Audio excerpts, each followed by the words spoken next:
कैवल्यवासी मुरलीधर गोपाळ कारंजकर, उपाख्य मानराज बाबा पात्रुकर यांना अखेरचा निरोप देण्याच्या अनुषंगाने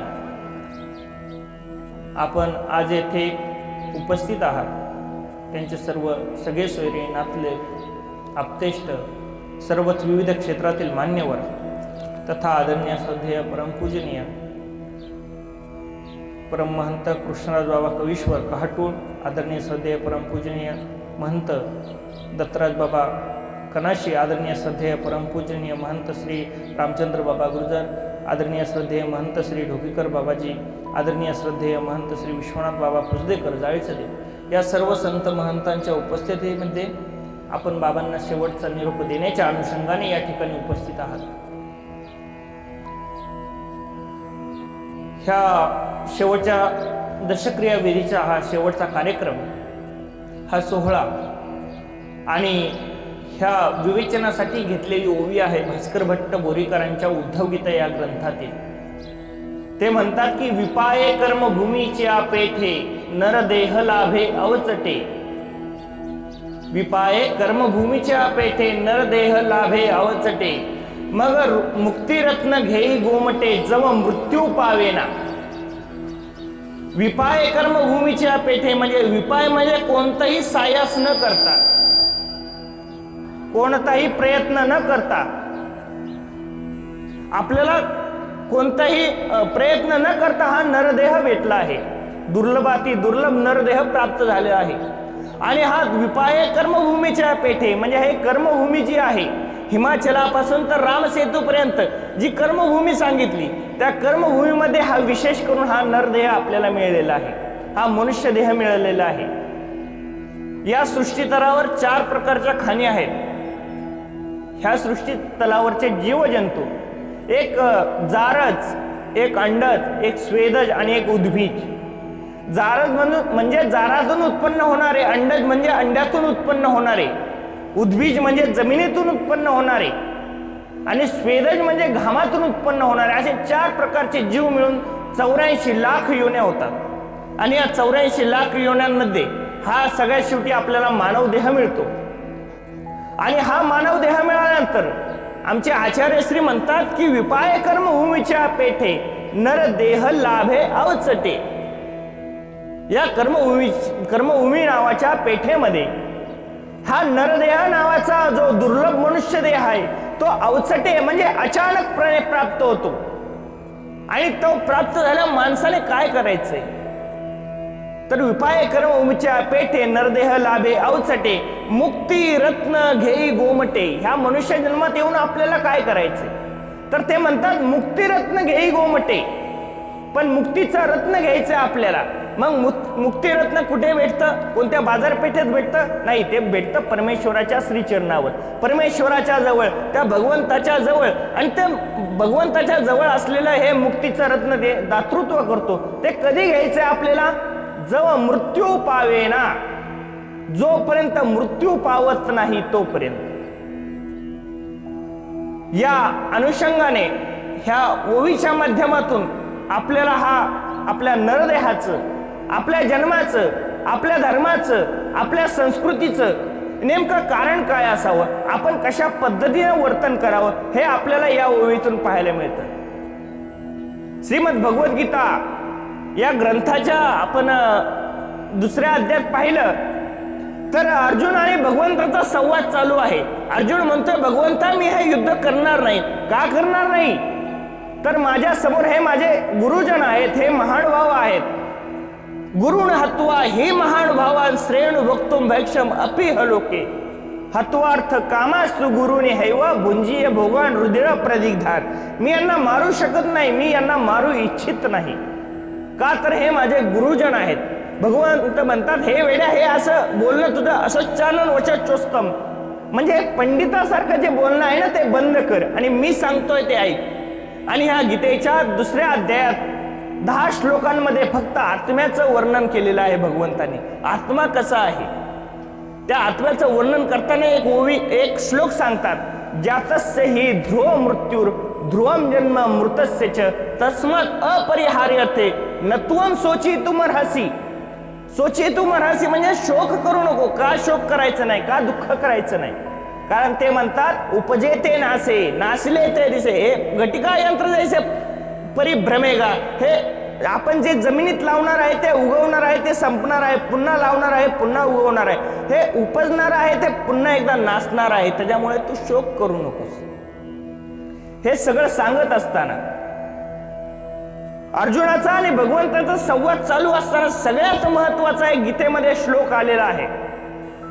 संपूर्ण गीता नाही कळाले तरी चालेल, परंतु एक श्लोकाचा एक शब्द तुम्हाला कळाला तर तुमच्या आयुष्याचं सार्थक होतं. हे दशक्रिया विधीचं जे प्रवचन असतं ते गेलेल्या जीवात्म्यासाठी नसतं, ते तुमच्या आमच्यासाठी असतं की आमचं जीवन आम्ही सुजलाम सफलाम कसं करायचं, आम्हाला त्या परमेश्वरापर्यंत कसं जायचं, आम्हाला तो परधर्म कसा साधायचा, आम्ही त्या धर्माच्या वाटेवर कसं चालायचं. भगवंत श्री गोपाल कृष्ण महाराज अर्जुनाला समजावून सांगत असताना म्हणतात, स्वधर्म अपि चावेक्ष न विकंपी तुमर्हसी. स्वधर्म, आपल्याला या श्लोकामधला फक्त एक शब्द घ्यायचा, स्वधर्म, स्वतःचा धर्म. अर्जुना, तुझा धर्म काय आहे? तू क्षत्रिय आहेस ना, तुला युद्ध करायचंय. एखाद्या गृहिणीचा धर्म काय आहे? तुला गृहिणी म्हणून उत्तमरित्या संसार पार पाडायचा ना, हे तुझं कर्तव्य आहे. एखाद्या पतीचं कर्तव्य काय आहे? आपल्या मुलाबाळांचा सांभाळ करणं, व्यवस्थितरित्या त्यांचा शेवट करणं, हे त्याचं कर्तव्य आहे. एखाद्या आजीचं कर्तव्य काय, तिचा धर्म काय? तिने आपल्या घरातल्या सर्व तरुण वर्गाला, सर्व घरातल्या कर्तृत्वान वर्गाला एक योग्य दिशा द्यायचं काम करण्याचं काम त्यांचं आहे. आणि अशा ज्येष्ठांचं कर्तव्य. असे प्रत्येकाचे धर्म वेगवेगळे आहेत. धर्म म्हणजे काय? फक्त रिलिजन म्हणजे धर्मच नाही, तर आपल्या अंतर्गत जे आहेत, आपण जे वागणं आहे, आपलं जे उठणं आहे, आपलं जे बसणं आहे. भगवंत म्हणतात की तुझा क्षत्रिय हा धर्म, युद्ध करणं तुझा धर्म आहे, तुझं कर्म करणं हे तुझा धर्म आहे. मग आपण आपला धर्म विसरता कामा नाही. आपला धर्म काय आहे? तर परमेश्वराचं नामचिंतन करणं. हा, ते म्हणतात विपाय कर्मभूमीच्या पेठे. तुम्हाला अगदी सहजरित्या कोणताही प्रयास न करता हा मनुष्य देह लाभलाय, आणि हा लाभला असताना तुम्हाला त्या मनुष्य देहाची सार्थकता कळाली पाहिजे. नाहीतर मनुष्य देहाची सार्थकता कळाली नाही तर त्याचा काही एक उपयोग नाही. जो परमेश्वरच कळाला नाही, तो संसार सुखातच रमून राहिला तर त्याचा काही एक उपयोग होत नाही. आपल्याला सुंदर असं एक चरित्र येतं कनाशीचं. आपल्या सर्वांना माहिती आहे, तो ब्राह्मण भगवंताला घरी घेऊन जातो आणि भगवंताला घरी घेऊन गेल्यानंतर यथोचित पूजन अर्चन करण्यात येतं. स्वामी श्री चक्रधरण आपल्या झालेलं सेवादास्य पाहून प्रसन्न होतात आणि म्हणतात, अरे मी तुझ्यावर प्रसन्न झालो, माग काय मागायचं ते. तो म्हणतो, मला काहीच नको देवा, काहीच नको, अरे काहीतरी माग. ते म्हणतो की मला फक्त एक द्या, सुनेच्या हातून ताक भाताचं भोजन जेवण्याची इच्छा आहे. भगवंतानी घरात पाहिलं, घरात कोणीच नाही, तो म्हातारा एकटाच, आणि सुनेच्या हातून ताक भाताचं भोजन म्हणजे काय? त्या ब्राह्मणाला मुलगा नव्हता, त्याने मुलगा मागून घेतला म्हणजे सून आली. सुनेच्या हातून ताक भात, ताक भाताची आरोगणा. ताक भात म्हणजे काय? त्या काळच्या सुखी संपन्न परिवारामध्ये होणारी हे भोजन. भात म्हणजे शेतीवाडी आली, जनावर आले, सगळं सगळं सुख मागून घेतलं. या संसारातलं सगळं सुख एका ओळीमध्ये मागून घेतलं. आम्ही देवाकडे गेल्यानंतर एका ओळीमध्ये फक्त सांसारिक सुखच मागून घेतो, परमार्थिक कधीच मागत नाही. आम्ही जेव्हा संसारात सुखी असतो तेव्हा आपलं परमार्थाकडे दुर्लक्ष असतं, आणि जेव्हा संसारात दुःखी असतो तेव्हाच आपलं परमार्थाकडे लक्ष असतं. आपल्या परमार्थामध्ये आपण जोपर्यंत आपला धर्म निभावत नाही, एक गोष्ट नेहमी लक्षात ठेवायची की परमार्थात वय वाढलं की किंमत वाढते, आणि संसारात वय वाढलं की किंमत कमी होते. हा प्रत्येकाचा अनुभव असेल. संसाराचा अनुभवच तो आहे, वय वाढलं की किंमत कमी होऊन जाते. आमच्या घरामध्ये आम्ही खकरलो तरी म्हणतात, अरे बाहेर बस, तुला काही कळत नाही का, पाहुणे आलेले आहेत. आणि परमार्थात नाही, वय वाढलं ना किंमत वाढते. आम्ही त्यांना नावाने सुद्धा हाका मारू शकत नाही, मोठे बाबाच म्हणून म्हणावं लागतं. ते ज्ञानाने तपवृद्ध होतात, वयोवृद्ध होतात. हे काय? परमार्थाची ती ताकद आहे. आणि या परमार्थाच्या ताकदीमध्ये हा भगवंतांनी सांगितलेला आपल्याला धर्म आठवतो. भगवंत सांगतात की हा विपाय तुम्हाला कर्मभूमीच्या या पेठेमध्ये जो जन्म मिळालाय ना, तो सहजासहजी मिळाला नाही. तुम्हाला 84 लाख योन्यांच्या फेऱ्यातून पलीकडे आल्यानंतर हा जन्म मिळालाय. सगळे दुःख भोगल्यानंतर हा जन्म मिळालाय.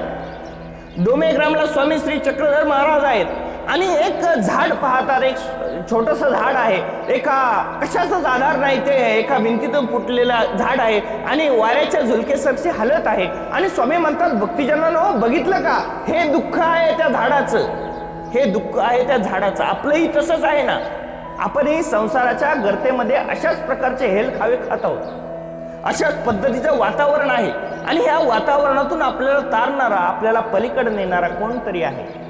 भवामी नचिरात पार्थ मैया वेशित चेतसा. हो, कोणीतरी आहे आणि तो कोण आहे? तो भगवंत आहे, तो परमेश्वर आहे. तो परमेश्वर कसा ओळखायचा, का ओळखायचा, कशासाठी ओळखायचा? त्या प्रपंचाचा गाडा हकता हकता आपल्याला एक दिवस तो परमेश्वर कसा आहे हे जाणून घेण्याची इच्छा जेव्हा मनात उत्पन्न होते ना, तेव्हा खऱ्या अर्थाने तुमचं जीवन साफल्य होतं. तुमच्या परिवारामध्ये जोपर्यंत आम्हाला लहानपणी एक कविता असायची, इथल्या बसलेल्या प्रत्येक सुशिक्षित लोकांना ती माहिती. आम्हाला पहिलीमध्ये मी वयाच्या 6व्या वर्षी शिकवलेली कविता आहे की Johnny Johnny yes papa, eating sugar no पप्पा. कोणाला जरी विचारलं तरी सांगणार. मला वयाच्या 26व्या वर्षी आठवती, काकांना 27व्या वर्षी आठवत असेल, 40व्या वर्षी असं आठवत असेल, 45व्या वर्षी आठवत असेल. कारण काय? कारण एकच, ही कविता त्याच्या लहानपणाच्या लहान मनावर अगदी सुबकपणे कोरली गेली. हे लहानपणीचे संस्कार हे तुम्ही, आता मी जर वयाच्या 17व्या वर्षी जरी मृत्यूशय्येवर जरी असेल तरी ती मला एखाद्याने विचारली ना तरी मी सांगू शकेल. कारण काय असावं? ती आमच्या मनात रुजलेली आहे. आमचा धर्मही आम्हाला त्याच पद्धतीने रुजावा लागेल. त्यावेळेस खऱ्या अर्थाने आपल्याला जन्म आणि मृत्यू ह्याच्यामधली सार्थकता नेमकी कळेल. जन्माला येऊन करायचं काय आणि आयुष्य जगत असताना कशा पद्धतीचं जगायचं हे सगळं कशातून कळतं? आपल्याला या परधर्मातून कळतं, म्हणजे धर्मातून कळतं. मग हे बाबा धर्म धर्म सांगतात. धर्म म्हणजे नेमका काय? यद धारयते तद धर्म, यद धारयते तद धर्म. जो धारण केला जातो तो धर्म आहे. आणि धर्म काय करतो? धर्मो रक्षती रक्षतः. धर्माचं रक्षण केलं तर धर्म तुमचं रक्षण करतो. मग आपण एवढे मोठे का आपण धर्माचे रक्षण करायला? आपण एवढे सक्षम आहोत का आपण धर्माचे रक्षण करायला? नाही, परंतु तो प्रयत्न आपला असावा. अर्जुनाला भगवंत हेच सांगतात की हे अर्जुना, तुझा धर्म आहे ना, तो क्षत्रिय धर्म, तुला तो करावाच लागेल. तू हा विचार करूच नको का कोण मरेल, कोण जिंकेल, कोण हरेल, त्यापेक्षा किती जणांची आहुती यायला लागेल ह्याचा विचार करू नको. मी सांगतोय त्या पद्धतीचा. भगवंत म्हणतात, माझं म्हणितलं ते केलं ना, तुम्हाला काहीच कमी पडणार नाही. तुम्हाला या संसार चक्रातून उद्धरणारा मी आहे, ह्याच्यातून पलीकडा टाकणारा मी आहे. हा जन्म आणि मृत्यूच्या मधला जो प्रवास आहे तो याच्यासाठी आहे. आपली आयुष्यामध्ये आल्यानंतर आपली खटपट काय असते? आयुष्यामध्ये जन्माला आल्यानंतर आपलं चांगलं व्यवस्थित शिक्षण झालं पाहिजे, सगळं व्यवस्थित नोकरी पाणी लागली पाहिजे, शेतीवाडी पाहिजे, मुलाबाळांचं चांगलं झालं पाहिजे, सगळा परिवार सुखी संपन्न पाहिजे, दुःखाची लाट आमच्या जीवनात नको आहे, अशा पद्धतीचे स्वप्न आपले असतात. परंतु ह्याच्या विपरीत आपलं नेमकं घडत असतं. आपल्याला कुठेतरी सुखाचे क्षण आले की मध्येच कुठेतरी दुःखाचा एक अडथळा निर्माण होतो आणि आपण अडथळून गेल्यानंतर आपण देवाकडे जातो, परमेश्वरा धाव पाव, माझं आता अशा प्रकारचं नुकसान होत आहे, मी अशा अडचणीत आहे. त्यावेळेस तो धर्माला आठवतो, त्या परमेश्वराला आठवतो. भगवंत म्हणतात की ते आठवणं तुमचं मनापासून नाही, ते चित्तापासून नाही. आपण एखाद्याचा जन्म आणि मृत्यू पाहायला गेल्यानंतर, या संसारात आल्यानंतर हा मृत्यू हा निश्चित आहे आणि जन्म हा निश्चित आहे. जन्म म्हणलं की मृत्यू आला आणि मृत्यू म्हणलं की जन्म आला. आणि हे जन्म मृत्यूचं हे रहाटगाडगं जे आहे, त्या रहाटगाडग्यामध्ये फिरताना आपण बाल्यावस्थेत असताना आपला जन्म झाल्यावर आपण दुःखी होत नाही. आपला जन्म झाल्यावर आपण दुःखी होत नाही. आपण थोडे मोठे झालो, कुमार अवस्थेत आलो, आपण दुःखी होत नाही. आपण म्हातारा अवस्थेत आलो, आपण दुःखी होत नाही. मग मेल्यावरच आपण का दुःखी होतो? तर त्याचं एकच कारण आहे की आपल्या नातेसंबंधासह, आपल्या परिवारासोबत जे त्या देहाचं जे नातं असतं, त्या नात्याने आपली आणि त्याची ममता जोडलेली असते. आणि ती ममता कितपत असते, आईने बाळाला म्हणावं, अरे बाळा तू त्या चुलीकडे जाऊ नको, कारण त्या चुलीमध्ये विस्तू आहे, तो भाजन. बाळ ऐकत नाही, तरी रांगत जातं आणि गेल्यानंतर आई कितीतरी वेळा त्याला उचलून पाठीमागे आणून ठेवते, तरी सुद्धा ते पुन्हा जातं. आणि ज्यावेळेस त्याच्या हाताला चटका बसतो त्यावेळेस तो म्हणतो नाही, या ठिकाणी जायचं नाही. त्याला बळच जरी नेलं तर तो रडतो, मला जायचंच नाही. कारण का, जेव्हा त्याला चटके बसतात त्याच वेळेस तो समजतो की आपल्या या संसारात नेमकं काय आहे, या संसारात नेमकं काय आहे. भगवंत श्री गोपाल कृष्ण महाराजांनी गीतेच्या अध्यायांमध्ये सुंदर असा न्याय दिलाय. पद्मपत्र मिवांभसा. तुम्हाला संसारात कसं राहता आलं पाहिजे, पद्मपत्र मिवांभसा. हे जन्म आणि मृत्यूचं हे राडगाडगं आहे ना, तुम्हाला जन्म आणि मृत्यू एकदम सोपस्कर करायचं आहे ना, तुम्हाला आयुष्य एकदम सुखकर करायचं ना, तर ह्या न्यायाने चालायचं. पद्मपत्र मिवांभसा म्हणजे चिखलामध्ये कमळ असतं आणि कमळ असलेलं ते कमळ पाहिलं अगदी टवटवीत आहे, अगदी छान आहे, सुंदर दिसतंय. मग काय करायचंय, ते तोडायचंय, परमेश्वराच्या मूर्तीवर व्हायचंय, परमेश्वराच्या चरणावर व्हायचंय. पण एक गोष्ट आपण लक्षात घेतली नाही, ते कमळ चिखलामध्ये फुललंय, परंतु चिखलामध्ये फुललेलं असतानाही त्या चिखलाचा एकही डाग त्या कमळावर नाही. आपल्याला संसारात त्या पद्धतीने राहायचंय, आपल्याला संसारात राहायचंय, परंतु त्या पद्धतीने राहायचंय की आपली माया आणि ममता आपल्याला आपला धर्म विसरता कामा नाही. ती माया ममता आपल्याला धर्म विसरून देता कामा नाही. आपल्याला आपला धर्म आठवला पाहिजे, आपल्याला आपलं कर्तव्य आठवलं पाहिजे. आपल्याला जन्माला येऊन कर्तव्य काय आहे, त्या प्रभूचं नामस्मरण, त्या प्रभूचं नामस्मरण. आमच्या वारकरी संप्रदाय एकनाथराय एक सुंदर प्रकारचं एक छोटसे ओवीमध्ये सांगतात, अभंगामध्ये सांगतात की हा नरदेह आहे ना, दुर्लभ नरदेह पावला, प्राणी देवासी विसरला. का विसरला, तर तो संसारामध्ये रमला. आणि संसारामध्ये रमल्यानंतर त्याला तारणारा कोण आहे, त्याला उद्धरणारा कोण आहे, तर त्या संसारामध्ये कोणीतरी पलीकडे नेणारा असेल, ह्या जन्म मृत्यूच्या बंधनातून पलीकडे काढणारा कोणीतरी असेल. हो, ते म्हणतात एका जनार्दनी दत्त भव सिंधू तारक समर्थ. तो एक परमेश्वर जो आहे तो तुम्हाला भवसिंधूच्या पलीकडे नेणारा आहे, पलीकडे नेणारा. आणि हे पलीकडे नेणं म्हणजे नेमकं काय, हा संसारातून आपल्याला वाटतं का पलीकडे जायचे म्हणजे काय, या दुःखातून पलीकडे जायचे म्हणजे काय. आपण एखादी भाजी करत असतो, भाजी करत असताना फोडणी टाकतो, फोडणी दिल्यानंतर घरातल्यांना एखाद्या वेळेस ठसका येतो आणि ठसका आल्यावर तर पहिल्यांदा बाहेर पडतात की आता नको, आता अजून ठसका यायला नको, आपल्याला त्रास व्हायला नको. दारे खिडके उघडतात, मिरचीचा ठेचा बनवायचा असेल किंवा काही बनवायचं असेल, दारे खिडक्या उघडतात की घरातल्यांना त्रास नको व्हायला. आपण संसारातही त्याच पद्धतीने वर्तन केलं पाहिजे. आपल्याला दुःखाचा ही फोडणी बसली की त्यावेळेस आपण दारे खिडक्या उघडले पाहिजे. कशाचे, आपल्या परमार्थाकडे जाण्याचं आपली वाट मोकळी केली पाहिजे. त्यावेळेस आपल्याला तो परमार्थ कळतो, आपल्याला खऱ्या अर्थाने देव कळतो. हा जन्म आणि हा मृत्यू चालूच राहणार आहे, परंतु या जन्माचं आल्याचं सार्थक काहीतरी व्हावं म्हणून परमेश्वराला शरण जायला पाहिजे. आणि त्या परमेश्वराला शरण गेल्यानंतर खऱ्या अर्थाने तुम्हाला तो परमेश्वर सापडणार आहे. परमेश्वराचं मनितलती केल्यानंतर परमेश्वर जवळ करणार आहे. असा स्वामी श्री चक्रधर महाराजांचा दिव्य संदेश आपण आपल्या जीवनात अनुभवल्यानंतर खऱ्या अर्थाने तुमचं जीवन सुजलाम सुफलाम झाल्याशिवाय राहणार नाही. आदरणीय श्रद्धेय बाबांनी 2005 साली दीक्षा घेतली. दीक्षा घेतली म्हणजे काय, संन्यास घेतला. संन्यास म्हणजे काय की स्वामी श्री चक्रधर महाराज म्हणतात की संन्यासाची एकदम साधी आणि सोपी व्याख्या आहे की तुमच्या या मोहमायेतून, मोहजाळातून पलीकडे जाणं, हे शिखा आणि सूत्राचा त्याग करणं, हे काम क्रोध मदमत्सराचा त्याग करणं, या प्रपंचाचा त्याग करणं आणि त्या परमार्थाकडे जाणे म्हणजे संन्यास. आमच्याकडे प्राचीन परंपरा, आम्ही भारतीय संस्कृती जर बघितली तर आम्हाला संस्कृती दिसून येते की सुरुवातीला जो असतो तो ब्रह्मचर्य आश्रम असतो, नंतर जो असतो तो गृहस्थाश्रम असतो, नंतर जो असतो तो वानप्रस्थाश्रम असतो आणि नंतर जो असतो तो संन्यास आश्रम असतो. आपल्याला ब्रह्मचर्य आश्रमातून आपण टीव्हीला रामायण महाभारत पाहत असताना आपल्याला लक्षात येतं की ब्रह्मचर्य आश्रमानंतर एखाद्या राजाचा मुलगा विवाह केला जातो. विवाह झाल्यानंतर ठराविक कालावधीनंतर तो म्हणतो की आता जंगलामध्ये जायचं, तपश्चर्या करायचं. जंगलामध्ये निघून जातो. तो आहे वानप्रस्थाश्रम. आणि त्या जंगलामध्ये गेल्यानंतर परमेश्वराचं ध्यान चिंतन केल्यानंतर, तो अभ्यास केल्यानंतर त्याला वाटतं की खऱ्या अर्थाने काहीतरी आपल्या जीवनामध्ये यावं, म्हणून तो संन्यासाश्रम ग्रहण करतो. बाबांनी सुंदर प्रकारे आपलं आयुष्य जगलं आणि ह्या सुंदर प्रकारच्या आयुष्यामध्ये आपल्या परधर्माला म्हणजे आपल्या धर्माला म्हणजे हा परमेश्वरीय मार्गाला त्यांनी अनुसरण केलं, म्हणजे चालले त्या वाटेवर.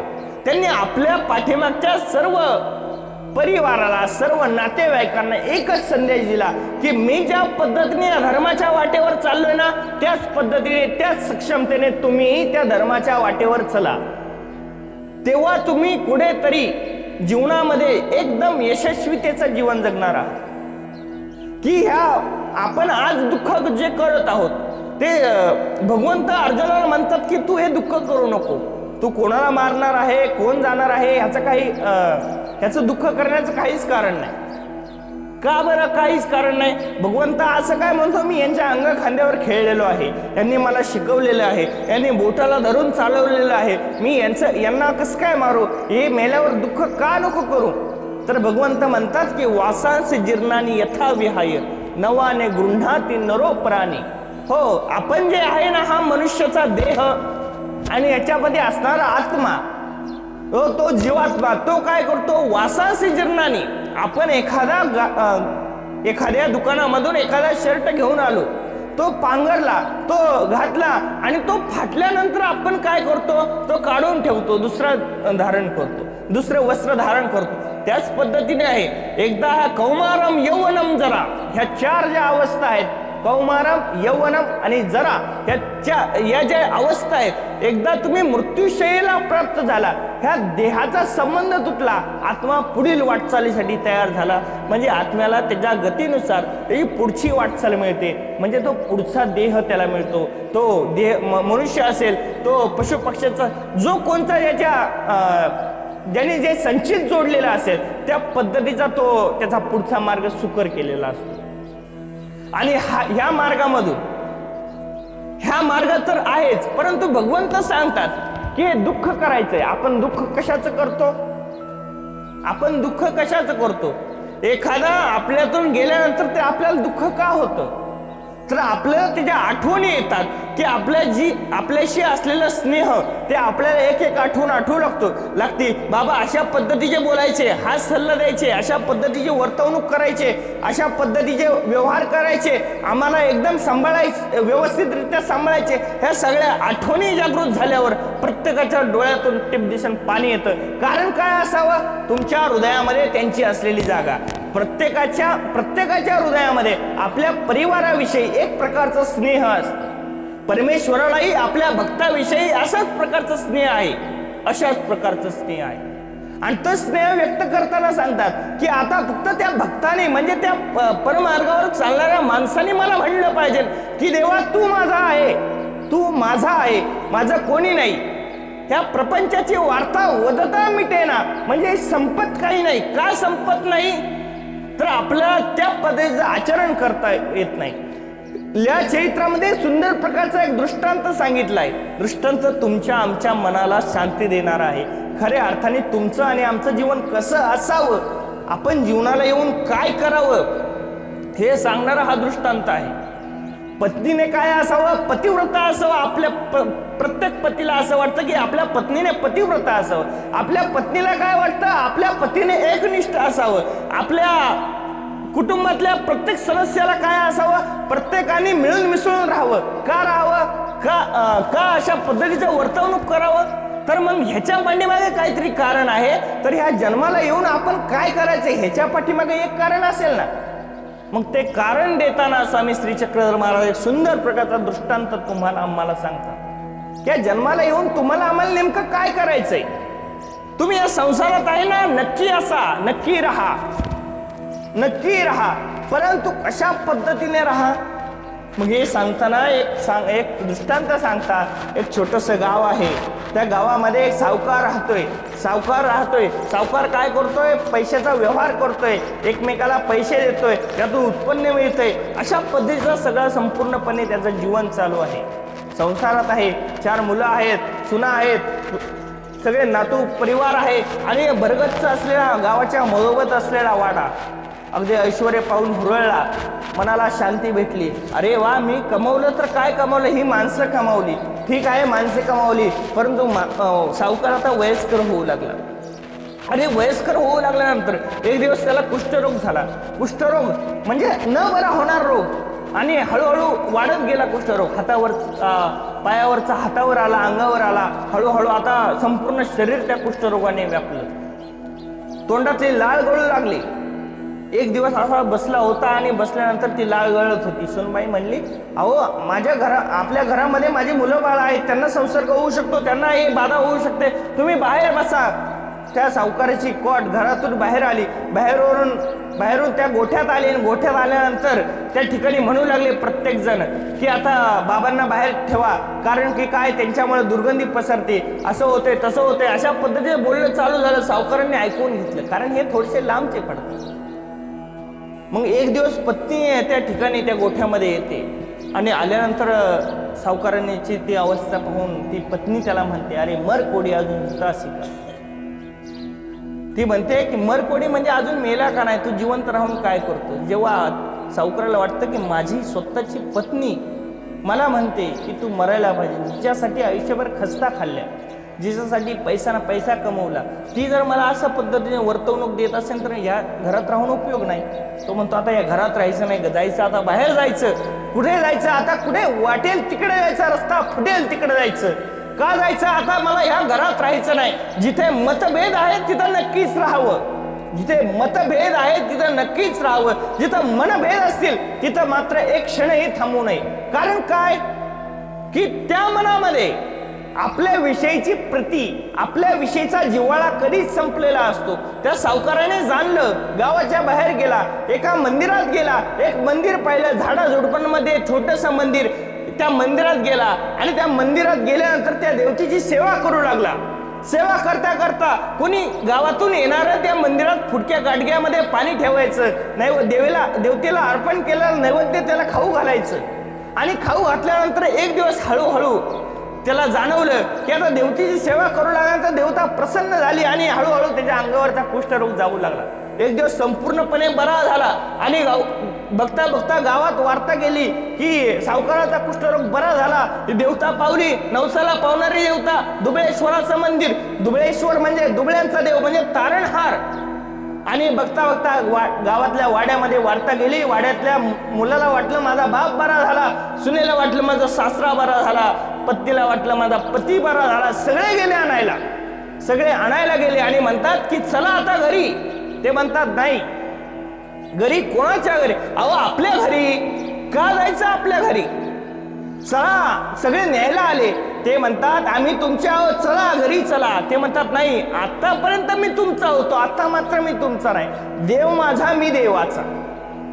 त्या वृत्तीने आपण राहायला शिकलं तर आपलं जीवन नक्कीच यशस्वी होतं. तुम्ही संसारात आहात ना, नक्की राहा, परंतु आपल्या देवाला, आपल्या धर्माला विसरता कामा नये. आपण काय करतोय ह्याच्यापेक्षा आपण हा धर्म कसा निभावतोय हे महत्वाचं मानलं की आपला प्रपंच आणि हा परमार्थ नक्कीच यशस्वी होतो. नामस्मरण, प्रभूचं नामस्मरण, त्या परमेश्वराचं नामस्मरण. नामस्मरण हा असा एक दिवा आहे, तो उंबरठ्यावरचा दिवा आहे. उंबऱ्यावर जेव्हा दिवा लावला ना तेव्हा घरात सुद्धा प्रकाश पडतो आणि बाहेर सुद्धा प्रकाश पडतो. म्हणजे उंबऱ्यावर जो नामस्मरणाचा दिवा लावला ना, तुमच्या संसारात देखील प्रकाश पडणार आहे आणि परमार्थात देखील प्रकाश पडणार आहे. तुम्हाला फक्त तो दिवा लावता आला पाहिजे, तो परमेश्वराचं नामचिंतन करता आलं पाहिजे. हा जन्म आणि मृत्यूचा हा रहाटगडवे सुरूच राहणार आहे, हे सुरूच राहणार आहे. ते म्हणतात विपाय कर्मभूमीच्या पेठे नरदेह लाभे अवचटे. मग हा नरदेह लाभलाय, परंतु काय करायचं, आपल्याला मुक्तीचं रत्न घ्यायचंय. म्हणजे काय, मुक्तीचं रत्न खूप लांब राहिलं, मोक्ष खूप लांब राहिला. आपण फक्त एवढंच म्हणायचं की मला फक्त या मुक्तीच्या वाटेवर जरी चालायला भेटलं ना तरी खूप झालं, तरी खूप झालं. ह्या दशक्रियेच्या प्रवचनातून आपल्याला काय घ्यायचंय, आपल्याला एवढंच घ्यायचंय, द्युत्यंच मध्यंच पिशरंच वेश्या पापार्धि चौर्यम परद्वार सेवा एतानी सप्त व्यसनानी घोराति घोरम नरके पचंती. आपल्या मानवा संप्रदायामध्ये आम्हाला उपदेश देताना हा एक मंत्र शिकवला जातो की काय संकल्प सोडून घेतला जातो. तुझ्याकडून सप्त व्यसनांचा त्याग करून आज या ठिकाणी तुला महानुभाव संप्रदायामध्ये प्रवेश देतोय. म्हणजे काय खऱ्या अर्थाने सप्तव्यसनांचा त्याग म्हणजे काय खऱ्या अर्थाने जीवन सुजलाम सुफलाम बनण्याचं काम. आणि त्याच्यानंतर जीवन सुजलाम सुफलाम बनल्यानंतर खऱ्या अर्थाने तेव्हा प्रपंचामध्ये प्रपंच काय आणि परमार्थ काय यातली दिशा आणि दशा दिसायला आपल्याला मदत होते. बाबांनी हे अशाच प्रकारचं कर्तृत्व केले. खूप मोठा परिवार आहे आणि या परिवारामध्ये त्यांनी एक आदर्श घालून दिलाय की या ठिकाणी जीवन जगायचंय ना, कशासारखं जगायचंय. तुम्हाला नुसतं जन्माला यायचं आणि मृत्यूशय्येवर पडायचं एवढंच आहे का? तर नाही, ह्याच्यापेक्षा काहीतरी वेगळं कर्तव्य आहे. आणि ते कर्तव्य काय तर धर्माची दिशा देणं. आणि ती दिशा खऱ्या अर्थाने या ठिकाणी बाबांनी दिलेली आपल्याला पाहायला मिळते.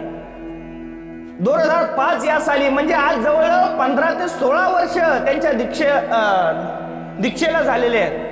म्हणजे 16 वर्ष 15 ते 16 वर्षाच्या पारमार्थिक आयुष्यामध्ये त्यांनी जो काही देवधर्म केला, जो काही परमार्गाचा विधी केला, जे काय साधू संतांविषयी त्यांचा आदरभाव आहे, त्यांना पाहून घरातल्यांना स्फुरलं की बाबा अशा पद्धतीचं वर्तन करतात ना, असे स्मरण करतात ना, आम्ही पण केलं पाहिजे का. भगवंत गीतेमध्ये सांगतात की जशा पद्धतीचं वर्तन मोठा करतो त्याच पद्धतीचं वर्तन हा लहान करत असतो. यद्यदा चरती श्रेष्ठ ततद् देवे तरोजनः. म्हणजे ज्या पद्धतीचं वर्तन हा मोठा करतो घरातला, त्याच्या पद्धतीच्या त्याच्या पावलावर पाऊल टाकत हा लहाना चाललेला असतो. मग ही धर्माची वाट आपल्याला त्यांनी दाखवली आणि ही धर्माची वाट दाखवून आपल्यातून ते गेलेत म्हणजे काय, हे आपली आता जबाबदारी वाढली की त्या धर्मावर आपण त्याच पद्धतीने खंबीरपणे आपण उभं राहिलं पाहिजे. त्या धर्माच्या वाटेवर आपण त्याच पद्धतीने चाललं पाहिजे. जे 15-16 वर्षात आपण त्यांना याची डोळा अनुभवलं ना, तेच आपल्याला अनुभवता आलं पाहिजे. तो परमार्थ आम्हाला अनुभवता आला पाहिजे. स्वामी श्री चक्रधर महाराज म्हणतात की जीवन आणि मृत्यू हा एक काय आहे, आपण त्याला एक सोहळा म्हणू. कारण का सोहळा? हा संसार जो आहे, जीवन आणि मृत्यू आपण काय आहे, संसारामध्ये आहेत. आणि संसार स्वामी श्री चक्रधर महाराज म्हणतात की हा स्वप्नवत आहे, स्वप्नासारखा आहे. स्वप्न पडलं, स्वप्नात वाघ आला, दचकून उठला, अरे वाघ समोर तर पाहतो, वाघ काहीच नाही, मग स्वप्न तर पडले. स्वामी म्हणतात की खरं आहे म्हणून स्वीकारू पण नका आणि खोटा आहे म्हणून टाकू पण नका. तुम्ही जवळही करू नका, लांबही करू नका, मध्यावर थांबा. त्या दीपस्तंभासारखं ते फक्त दीपस्तंभ त्या जहाजांना समुद्राच्या पाण्यामध्ये एक दिशा देण्याचं काम करतो. आपण त्या पद्धतीने संसारात वर्तवणूक केली तर खऱ्या अर्थाने आपल्याला तो परमेश्वर सापडल्याशिवाय राहत नाही, तो परमेश्वर मिळाल्याशिवाय राहत नाही. आपण संसारामधल्या क्षणिक सुखांना वेधून या जन्माचं जे सार्थक आहे ते करण्याचं विसरतो. एक जंगल आहे, जंगलामधून एक माणूस चाललाय, घनदाट जंगल आहे, रात्रीची वेळ झाली आणि दुसऱ्या गावाला जायचे. तो आता पाऊल टाकू लागला, झपाझप पाऊल टाकू लागला, कारण मला या जंगलातून पलीकडे जायचे, कारण ह्या जंगलामध्ये हिंस्र श्वापद आहे. मग ही श्वापद काय करतात, आता यांच्यापासून मला धोका आहे म्हणून तो झपझप पाऊल टाकू लागला.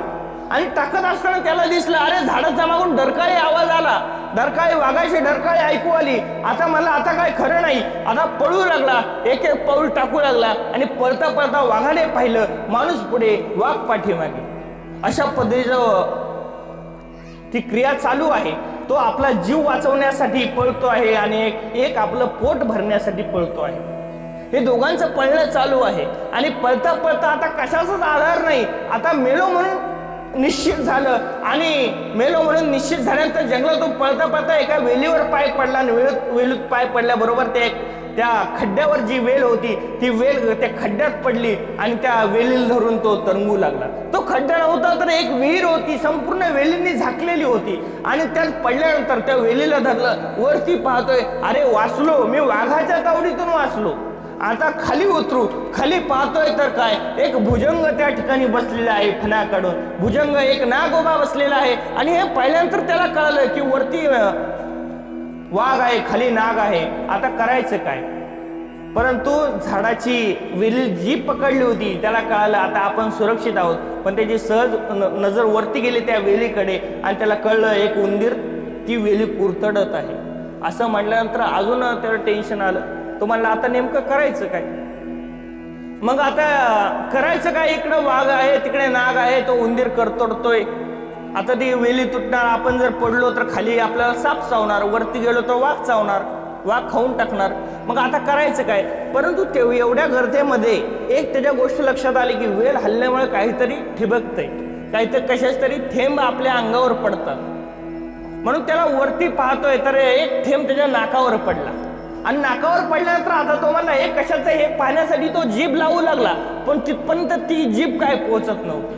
मग हळूहळू तो प्रयत्न करू लागला. तो थेंब हळूहळू घसरत खाली येऊ लागला आणि जिभेच्या टोकाला लागला आणि आनंदित झाला. अरे वा, गोडी, मधाची गोडी. अहो, एवढ्या संकटामध्ये, एवढ्या दुःखामध्ये त्याला ती मधाची गोडी तो चाखून आनंदित झाला. आपला संसारही तसाच आहे. आपल्याला अनेक दुःख या संसारामध्ये आहे, अनेक दुःख या संसारामध्ये आहे. परंतु आपल्या संसारामध्ये, आपल्या जीवनामध्ये आलेला एक छोटासा प्रसंग, सुखाचा प्रसंग, त्यात आपण रमून जातो आणि आपण सगळं दुःख विसरून जातो. आपण त्या सुखामध्ये आपण देवाला आठवत नाही, त्या परमेश्वराला अजिबात आठवत नाही. का आठवत नाही? तर आपल्याला त्या संसाराविषयी असलेली प्रीती, संसाराविषयी आपलेपणा.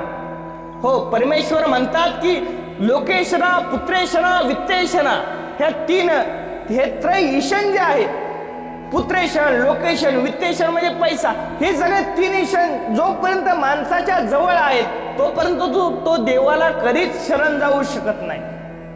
आम्ही फक्त विडा ठेवताना म्हणतो पत्रम पुष्पम फलम तोयम यो मे भक्त्या प्रेष्यते. आम्ही विडा वाहताना फक्त म्हणतो, आम्ही देवाला उपहार दाखवताना फक्त देवालाकडे हात करतो, खाली ठेवतो. आम्ही सगळं फक्त नावापुरतं तो विधी करत असतो. परंतु त्या विधी मागं आपलं समर्पण किती आहे हे महत्वाचं आहे. आणि हे समर्पण आपल्याला आदरणीय बाबांनी, कैवल्यवासी बाबांनी आपल्याला दाखवून दिलं की आपल्या 15 वर्षाच्या आयुष्यामध्ये संपूर्ण काळ प्रपंचात घातला असेल, शेवटच्या काळामध्ये का होईना पण संन्यासाश्रम धारण केला. कारण भगवंत म्हणतात अंतकालेच मामेव स्मरण मुक्त्वा कलेवरम. शेवटच्या समयी जरी माझं नाव तुझ्या मुखामध्ये आलं तर तू मला येऊन मिळशील. हे भगवंताचं वचन. त्या वचनाला जागृत होऊन कितीतरी 15 वर्ष आधी प्रपंचातून निवृत्ती होऊन हा परमार्थाची स्वीकृती त्यांनी घेतली आणि खऱ्या अर्थाने तुम्हाला आम्हाला एक दिशा दिली. भरकटलेल्या माणसांना जेव्हा एखादा मार्गदर्शक असतो ना, त्यावेळेस तो खऱ्या अर्थाने चांगला रस्ता चालत असतो. आणि हा चांगला रस्ता चालण्याचं काम, दाखवण्याचं काम आपल्याला आदरणीय आपल्या बाबांनी केलेलं आहे, कैवल्यवासी बाबांनी केलेलं आहे.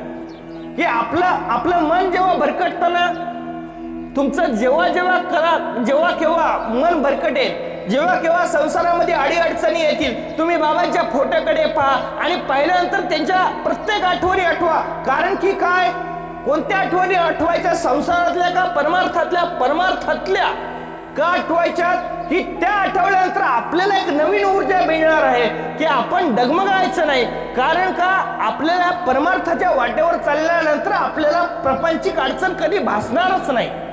प्रापंचिक अडचण कधी भासणारच नाही. का भासत नाही प्रापंचिक अडचण? कारण भगवंत म्हणतात की या ठिकाणी प्रपंचामध्ये माझी आठवण काढल्यानंतर, मला समर्पण केल्यानंतर जे काही तुझा उदरनिर्वाह आहे, तुझा जी काही मनशांती आहे, ती कोण भागवणार आहे? मी भागवणार आहे.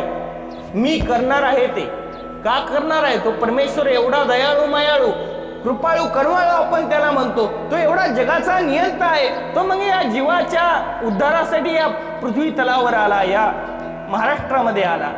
आणि कशासाठी आला? तर आपल्याला एक सन्मार्गाची दिशा दाखवावी. त्याला काय गरज होती? त्याला काय गरज होती? आपण जायला पाहिजे त्याच्याकडे. स्वामी श्री चक्रधर महाराजांचा कालावधी पाहिल्यानंतर, आपण ग्रंथांमध्ये पाहिल्यानंतर आपल्याला दिसून येतं की परमेश्वर श्री चक्रधर स्वामी वाडोवाडी त्या भक्तांच्या घरी गेले. कशासाठी गेले? तर त्याचं दुःख हरण करण्यासाठी गेले. त्याला संसारातून परमार्थात आणण्यासाठी गेले. त्याला परमार्थातले मुक्ती रत्न घेई गोमटे, हे मुक्तीचं रत्न देण्यासाठी ते तिथपर्यंत पोहोचले. आपलं तेवढं नशीब नाही की परमेश्वराचं सानिध्य आम्हाला आहे, परंतु या साधू संतांच्या सानिध्यामध्ये आपण हे मुक्तीचं रत्न, मुक्ती रत्न घेई गोमटे, जो मृत्यू पावेना, जोपर्यंत या मृत्यूशैलीला जात नाही ना तोपर्यंत आपल्याला ते मुक्तिरत्न घ्यायचं आहे. आणि ते घेण्यासाठी आपल्याला काय करावं लागेल तर या परमार्थाच्या वाटेवर चालावे लागेल. आणि ही वाट चालल्यानंतर खऱ्या अर्थाने तुमच्या आमच्या जीवनामध्ये सुखाचा मांगल्याचा क्षण येणार आहे. हा दशक्रिया विधी. दशक्रिया विधी म्हणजे नेमकं काय? हा जीवन आणि मृत्यू. ह्या जीवन आणि मृत्यू किती वर्ष जगला याच्यापेक्षा कसा जगला ह्याला आपण महत्व देतो. किती वर्ष जगला याच्यापेक्षा कसा जगला ह्याला आपण महत्व देत असतो. मग ते महत्व दिल्यानंतर आपण गेल्यानंतरही तितकंच महत्व त्याला दिलं पाहिजे. की स्वामी श्री चक्रधर महाराज म्हणतात दशक्रिया काय? दशक्रिया म्हणजे नेमकं काय? 10व्या दिवशी केली जाणारी क्रिया. अन्य आपल्या वैदिक संस्कृतीमध्ये दशक्रिया म्हणजे काय की 10व्या दिवशी केली जाणारी क्रिया. मग आम्ही हिंदू संस्कृतीत आहोत ना, मग दशक्रिया ह्याचा नेमका अर्थ काय की 10व्या दिवशी केली जाणारी क्रिया. मग स्वामी श्री चक्रधर महाराजांच्या भाषेमध्ये सांगायचं, सूत्रामध्ये सांगायचं तर अगदी साधी आणि सोपी भाषा की दशक्रिया म्हणजे काय? गेलेल्या दिवसापासून त्यांना ज्यावेळेस तो भूमिडाग देण्यात आला तिथून पुढे या 10व्या दिवसापर्यंत तुम्ही जो त्यांच्या प्रत्यर्थ अन्नदान करणार आहे, त्यांच्या प्रत्यर्थ जे काय द्रव्यदान करणार आहेत, त्यांच्या प्रत्यर्थ जे काय दान करणार आहेत ते परमेश्वर ते त्यांच्या प्रत्यर्थ असणारं दान खऱ्या अर्थाने त्यांना त्या दुःखातून मुक्ती देणार आहे. स्वामी श्री चक्रधर महाराज म्हणतात की 10 दिवसाभितरी की जे ते पावे, 10 दिवसामध्येच त्या जीवासाठी जे काही केलं जाईल ते त्याला मिळणार आहे. त्याच्यानंतर 10 दिवसानंतर तुम्ही म्हणले ना मी आता 100 पात्र घालतो, 100 साधूंना जेवायला घालतो, त्यांच्या प्रत्यर्थ नाही.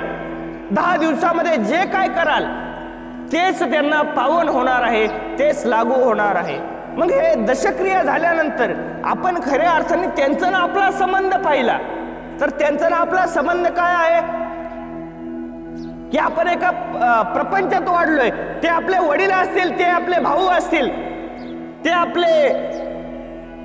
आपल्या परिवारातले एक घटक असतील, ह्या सगळं झालं. परंतु त्यांनी जो परमार्गाचा जो आसरा पकडला होता, जो परमार्गाचा धागा पकडला होता, एसियाचा पदर धरा जेने देव येईल घरा, असा पदर त्यांनी धरला होता त्या परमार्गाचा.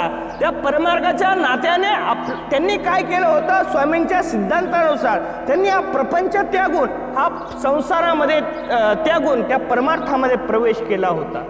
आणि हा प्रवेश केल्यानंतर खऱ्या अर्थाने माया, मोह, ममता यांच्यापासून ते थोडे विलिप्त झाले. तो देव आठवला. मग तो देव आठवल्यानंतर त्यांच्या त्या क्रियेमध्ये आपण अडथळा आणायचा का नाही? आपण अडथळा आणायचा का नाही? तर त्यांना ती क्रिया करू द्यायची.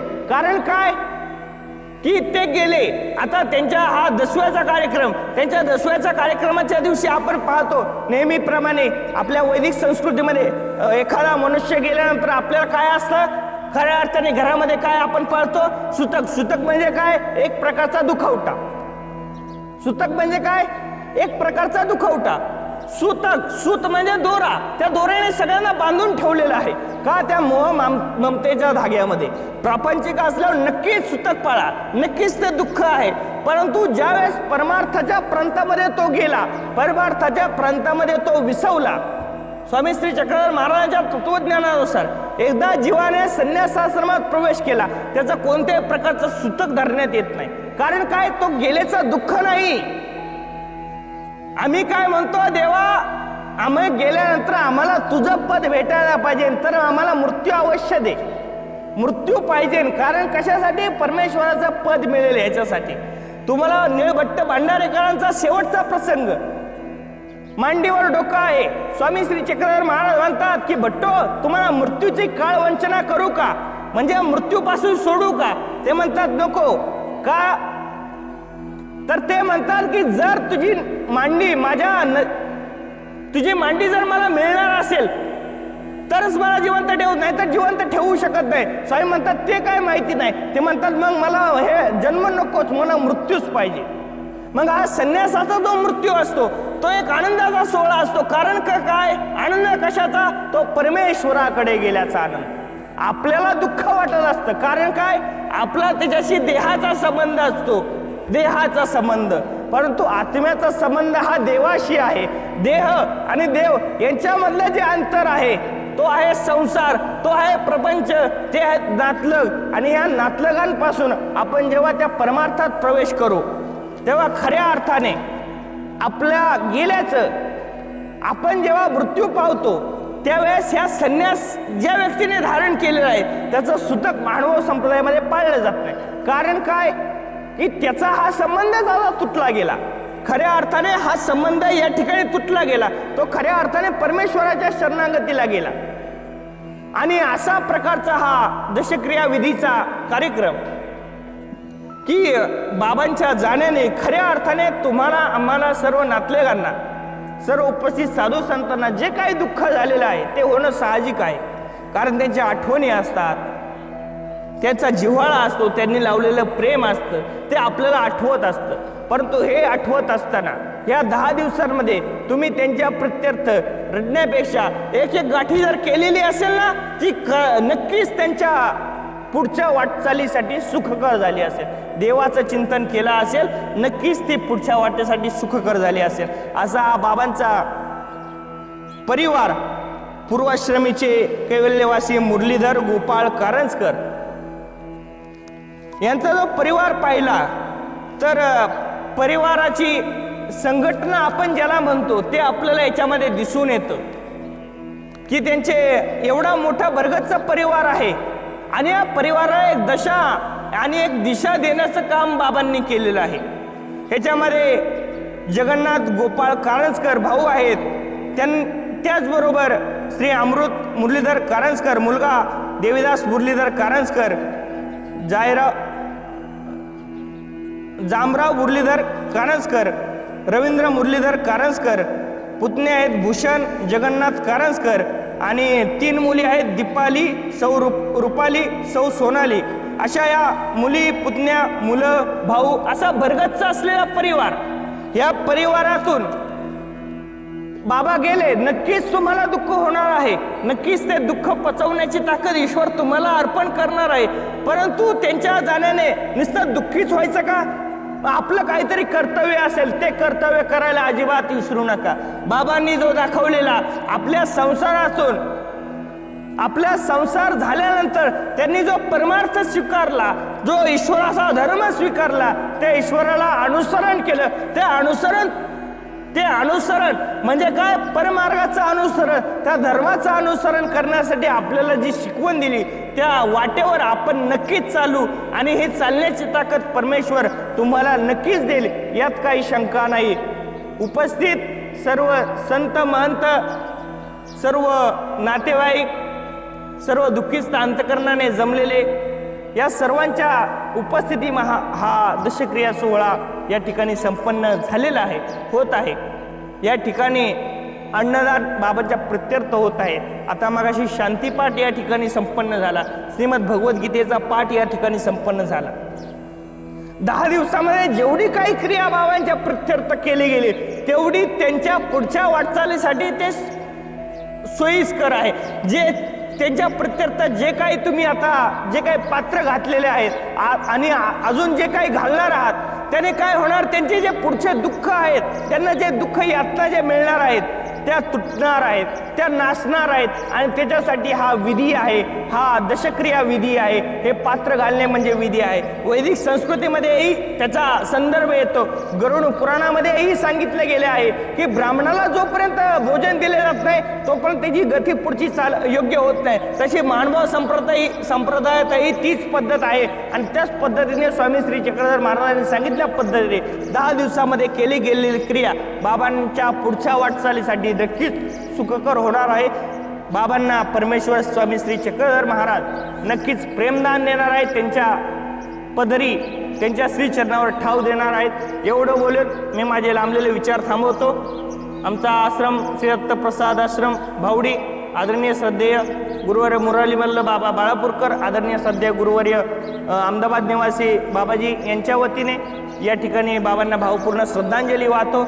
आणि विशेषतः बाबांनी जो संन्यास ग्रहण केला तो पातुरकर घराण्यातला हा संन्यास विधी त्यांनी संपन्न केला, म्हणजे एका अर्थाने ते आमचे ज्येष्ठ गुरुबंधूच लागतात। आणि त्या अर्थाने या ठिकाणी आमच्या आश्रमाच्या वतीने बाबांना एक भावपूर्ण श्रद्धांजली अर्पण करून या ठिकाणी मी थांबतो।